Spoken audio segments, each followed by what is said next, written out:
Nous sommes ici sur le stand de contrôle et de vérification des véhicules avant leur participation à la compétition.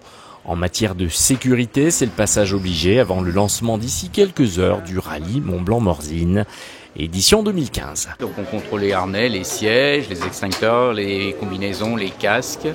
Et après on fait un petit contrôle de conformité en fonction de la fiche d'homologation du groupe et on regarde si tout est conforme, si on n'a pas de problème par exemple de fixation de batterie, de siège ou de tuyau de carburant. De coutume, on parle ici de l'événement de fin de saison estivale pour la station village. Aussi, Morzine accueille pour la 27e fois le camp de base de ce rallye reconnu dans le milieu du sport automobile. Au niveau local, l'organisation par la municipalité d'un tel événement est conséquente.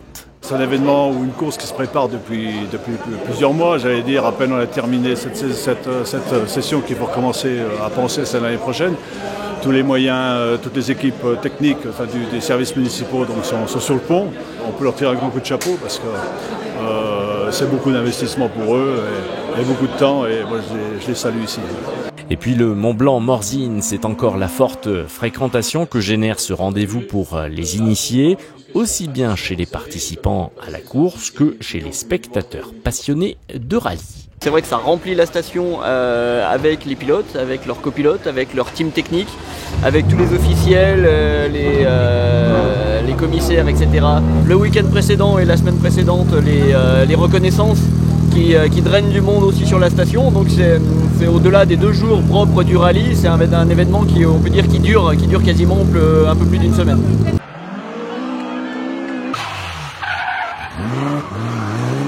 Chaque année a son lot de nouveautés dans l'organisation de la course. La 67e édition ne déroge pas à la règle et voit même d'anciens tracés remis au goût du jour.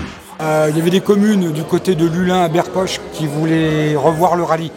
Donc on s'est permis d'aller les voir et de remettre en place la spéciale des Alpes du Léman, qui est une spéciale magnifique.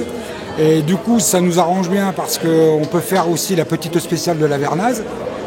Et ça permet de faire 2 longues spéciales, donc enchaîner les Alpes du Léman et après Saumon-Pradly.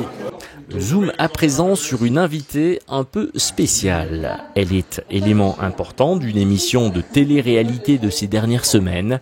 Elle est également présente sur le rallye.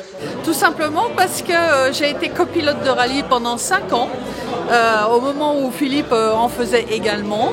Donc nous étions dans la même catégorie, donc on se connaît depuis longtemps. Et j'ai été également commissaire de rallye. Enfin, le Mont-Blanc-Morzine 2015, c'est encore Fred Comte, pilote décédé dans la 2e spéciale de ce vendredi.